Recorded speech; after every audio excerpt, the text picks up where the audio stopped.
C'était les huîtres, on se retrouvait tout ça. Bon.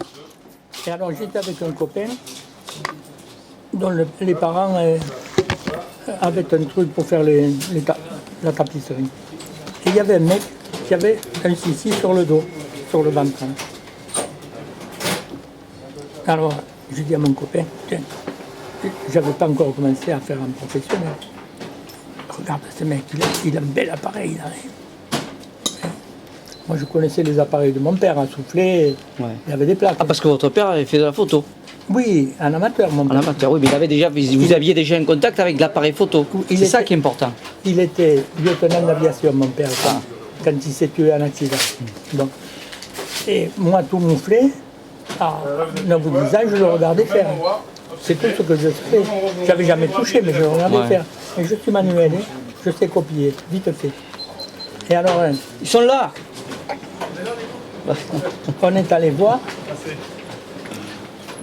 Mon copain, il me dit, c'est Sander, le reporter. Tu ne connais pas? Non, non, je ne connais pas. Moi, je le connais bien. Je vais te présenter. Et il me présente à ce mec, qui était une cloche. Par la suite, je l'ai su. Alors, on commence à nous raconter un tas d'histoires sur la photo. Et, bon, je l'écoutais, moi, religieusement. Hein. Mais je me rendais compte que ce qu'il me racontait, j'en savais autant que lui, sinon plus. Bon, l'appareil qu'il avait, c'était un relais, mais le relais brillant. C'est-à-dire au-dessus, c'est une loupe qu'il y avait. D'accord. Hein? Ouais. La mise au point, compliquée. Et alors j'arrive à la maison, mon père était mort. J'étais mineur moi encore. On est en quelle année là? Allez. Après la libération. Après la libération, d'accord. Ça devait être en 50 peut-être. Alors je dis à ma mère, tu sais, je viens de discuter avec un reporter. Je crois que j'en sais autant que lui pour faire ce métier. Et bien elle me dit, le copain de ton père, un commandant, qui avait pris la retraite, il est directeur du Patriote, un journal qui avait pris la dépêche. D'accord. Il s'est installé sous la dépêche Indignité nationale, on les avait bouclés. D'accord. Bon. Pendant la guerre, la dépêche elle paraissait. Elle paraissait. D'accord. Et à la libération, Indignité nationale, on l'a fermée. D'accord. Et il y a 2 journaux qui l'ont pris, le Patriote et l'autre, je ne m'appelle pas comment. Enfin, il y en avait 2. Un d'obédience communiste. Ouais. Mais comme pendant la guerre, les communistes ils avaient pris part au couvre-feu. Ouais. Là, il y a eu de la résistance à Toulouse en 1943, elle a commencé quand même ici, vous savez. L'assassinat de l'Espinasse, c'est 1943 quand même. Oui. Il est assassiné, vous savez par qui? Par un Espagnol de 36, de l'armée révolutionnaire en déroute. Alors attendez, on va voir le commandant au journal. Je dis ça à ma mère en allant manger. À 2 heures, on était au journal. Alors le commandant, il présente ses condoléances à ma mère parce qu'il avait su que le lieutenant s'était tué. Et elle lui dit, le petit là, il aimerait bien faire de la photo. Tout ça, le commandant il me dit, tu sais faire des agrandissements? Mon père, il s'était fait un agrandisseur avec du contreplaqué et l'appareil photo en métier. C'était un moncoleur. Alors je dis, oui. Et tu sais faire des photos? Oui. Mais je n'avais pas l'appareil photo. Mais à Guillemery, il y avait une famille qui était très riche. Ils avaient ce qu'on appelle des buildings aujourd'hui, 2 comme ça. Ça, c'était l'usine où ils faisaient des canapés, des fauteuils, Louis XV, Louis XVI, tout ça. Et l'autre côté, ils stockaient le matériel fait. Et en haut, ce copain, les grands-parents étaient très riches. Normalement, il devait mourir à 20 ans. Parce qu'il avait le cerveau qui se développait plus vite que la boîte. Ah bon? Oui. Alors les grands-parents, tout ce qu'ils voulaient, ils l'avaient. J'ai fait des courses de vélo avec lui, des vélos en Renault, achetés chez Bancal rue Bayard, et on les prenait à Bratagny. Alors les autres, ils étaient avec des vélos en ferraille qui prenaient le pot d'un camion. Donc on les a battus, lui avec le routier, moi avec le vélo de course. Et il avait une salle de danse. Il avait un bar, là, des pièces aménagées. la salle de danse, il y avait des tourne-disques. Il y en avait 2. Tous les disques de Django Reinhardt de l'époque, de Fred Addison, enfin. Donc un disque tournait, on en préparait un autre pour là. Bon. Alors le soir, il y avait une pièce qui était aménagée en laboratoire photo. Il avait un agrandisseur, des cuvettes, tout le matériel. Hein. Et il avait un appareil de prise de vue. Putain, si aujourd'hui on l'avait, ça vaudrait le prix d'un building. C'était aussi haut que ça. On s'asseyait dessus comme sur une mitrailleuse, avec des volants pour tourner l'appareil. Ah oui, c'était... Qui s'était fait fabriquer lui-même? Non, non. Parce qu'il aurait pu. Non, non, il aurait non, pu. non. Ça s'est vu hein, dans l'histoire Oui, de la non, photographie. non, ça mais- s'est vu. Oui, moi, mon appareil couleur, c'est moi qui l'ai fait.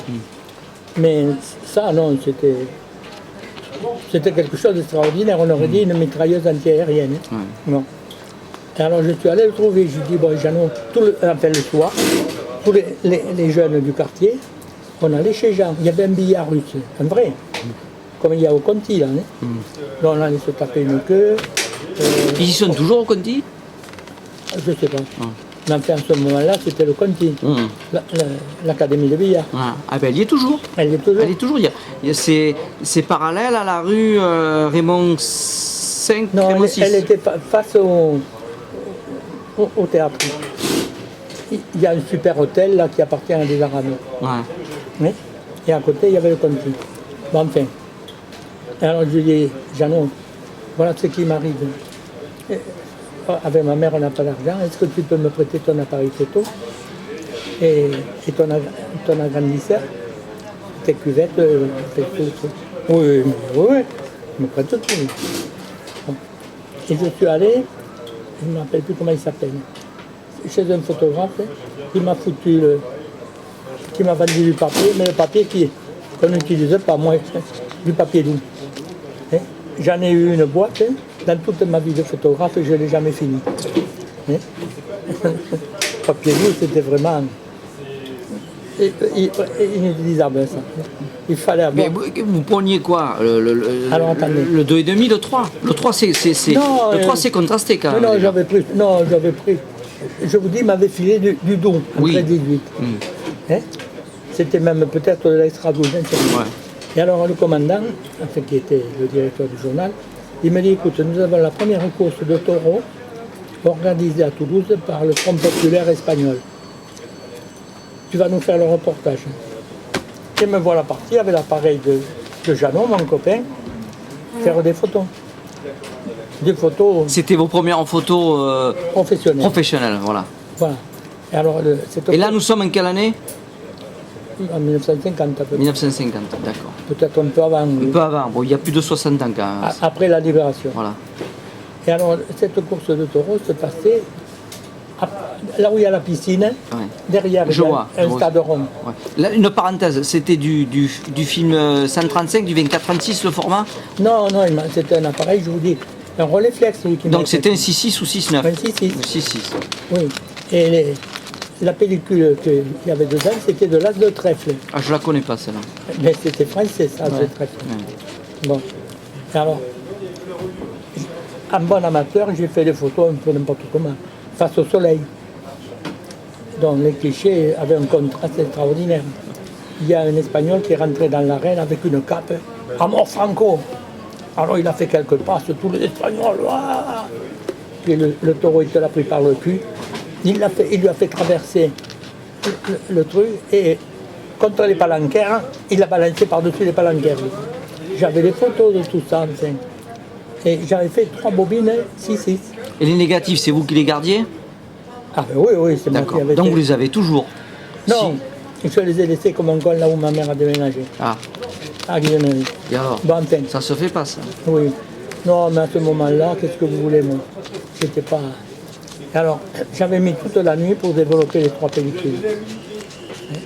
Et je me suis dit, j'ai eu le pot, que mes clichés étaient très contrastés, que le papier qui m'avait foutu, et du révélateur qui m'avait vendu, ça allait bien pour les clichés. C'était des clichés extra contrastés. Et bon, mes photos 13-18, dont il y avait 3 x 12, 36 photos. Je me suis dit, le commandant ne me les fout par la figure, moi je ne suis pas photographe. Moi. Hein?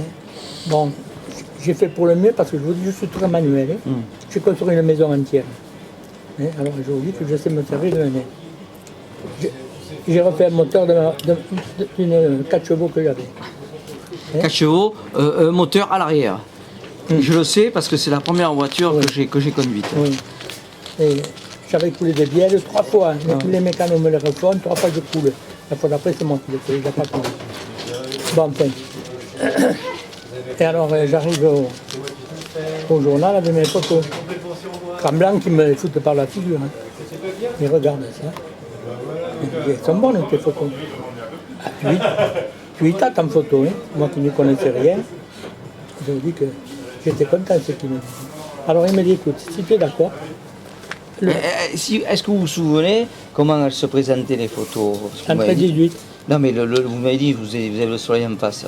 Mais vous avez exploité quand même le soleil derrière. Ah, mais j'ai tapé le mec qui plantait les prés. Ouais, voilà. Ça vous est venu de suite à l'esprit. Le cadrage, il vous est venu de suite à l'esprit. Ah oui, oui. Vous aviez donc ça, vous aviez donc l'œil déjà. Oui, c'est ce que je voulais. J'avais quand même fait les beaux-arts. Hein. Voilà. Et j'avais fait... Oui, vous m'avez pas dit ça tout à l'heure, il faut le dire, c'est une référence. J'avais fait l'école de Gourin-Polignan en tant qu'ajusteur électricien mécanicien. Donc je savais me servir de mes mains. Bon, enfin. Ah, vous êtes complet. Vous êtes complet. Parce que rarement on a chez les photographes, on a rarement des tireurs chez les photographes. Un tireur c'est un œil particulier et un gars qui fait de la photo, qui fait la prise de vue, c'est un autre œil particulier. Rarement on voit les deux dans un, vous le savez. Oui.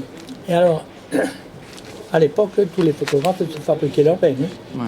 On n'achetait pas de bains tout faits. D'ailleurs, oui, on achetait les produits, les poudres. On allait chez Guilleminot. Oui, c'est ça, ouais. Et on achetait des... Mais c'est lui dont je